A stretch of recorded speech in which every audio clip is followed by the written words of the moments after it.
I think you have a very selective way of seeing things. That's what most people do nowadays, and that polarization will be our undoing. The fact is, Trump probably wouldn't have been elected if the left didn't go completely off the rails under Biden and whoever was controlling him. Okay, so there are a few problems with your comment. Let's start with the first sentence. I think you have a very selective way of seeing things. Um, it mainly comes down to like objective point of view, which I feel like both sides should have an objective point of view, especially the right. With the right, especially like ever sees everything from like a subjective point of view and not an objective point of view.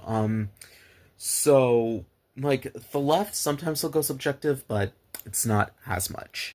Next sentence. Most people do nowadays, and that polarization will be our undoing.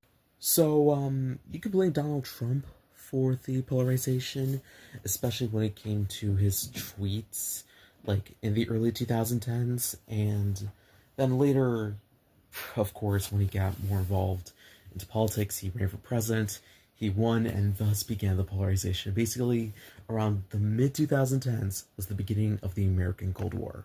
Now, your last sentence.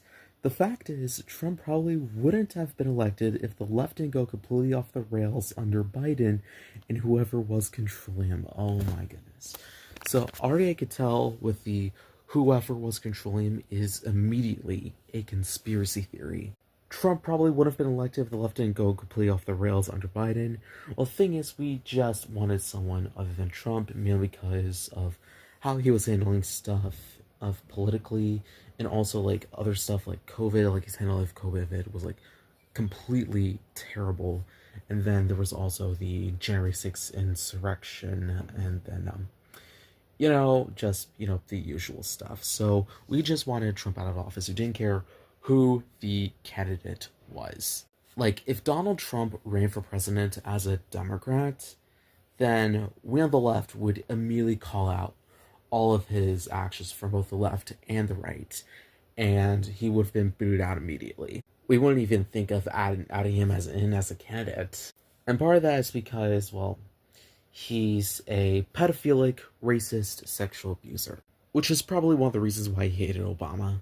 So yeah, at the end, the polarization definitely needs to stop. Like, I wish we could go like back to like the early before 2015 when we were just, just friends and we didn't have to grant everything politically. That, and I also recommend take a look at everything from an objective point of view, perhaps even look at public records, and also probably take a look at how sane the left actually is. Anyways, my name is Andrew Ramirez, the Left Republican. Be sure to subscribe or you won't see my face again. Have a good day.